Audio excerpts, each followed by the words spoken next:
Hello everyone! Ayan, good evening po sa inyong lahat. And for today's video ay magluto po tayo nitong ating napakasarap na ulam. At hindi lang to guys, pwedeng pang ulam, pwede po itong ipangbenta, pang negosyo, and pwede din nating ipanghanda sa mga kahit na anong okasyon pag meron po tayong mga okasyon sa bahay.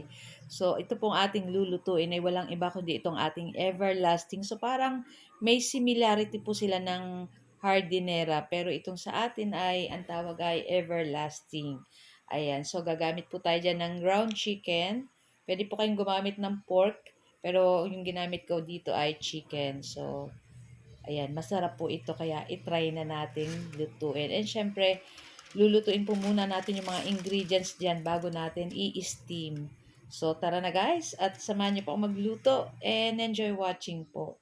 So, ayan na nga at sa ating kawali guys, magpainit tayo at maglagay tayo ng cooking oil at maggisa na po tayo nitong ating bawang. Ayan. So, gisahin lang po natin iyan at halu-haluin. Pagkatapos, pwede na rin natin ilagay dyan yung ating sibuyas. Ayan, mince ko lang yung ating sibuyas at yung ating bawang. Ayan. So, hintayin lang natin lumabas yung bango nitong ating ginigisang bawang at sibuyas. Pagkatapos, ay pwede na po nating ilagay dito yung ating um, giniling na chicken. Ayan. So, breast po yan. Kaya, healthy po yung ganitong chicken. Ayan. Tapos, ayan. At halu-haluin lang po natin itong ating chicken. Ayan. Sangkutsahin po natin.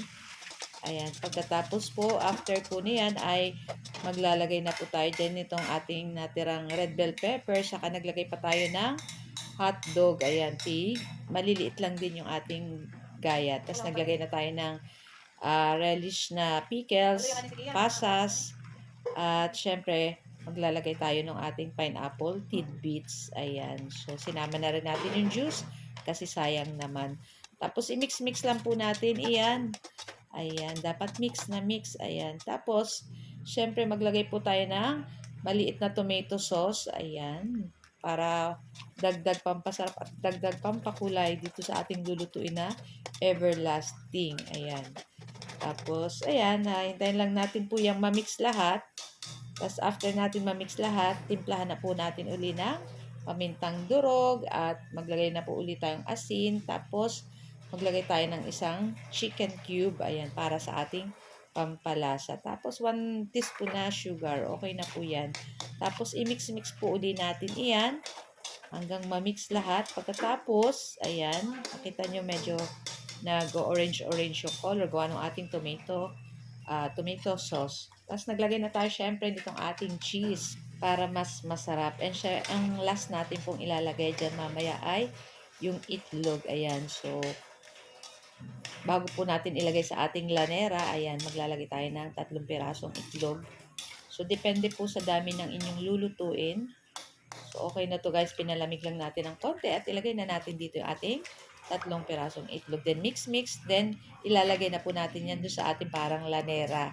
And then, i-steam po natin yan ng 40 minutes. Ayan. Tapos, okay na guys. Pwede na po natin yan makain. Kahit galing ref, pwede po natin makain kahit malamig. Pero, pwede nyo po uling lutuin. Or, pwede nyo pong i-ano sa itlog bago nyo iprito. At, ayan, ulam na siya guys. So guys, ayan, ito lang po ang ating video today. And thank you guys for watching. Ciao! Bye!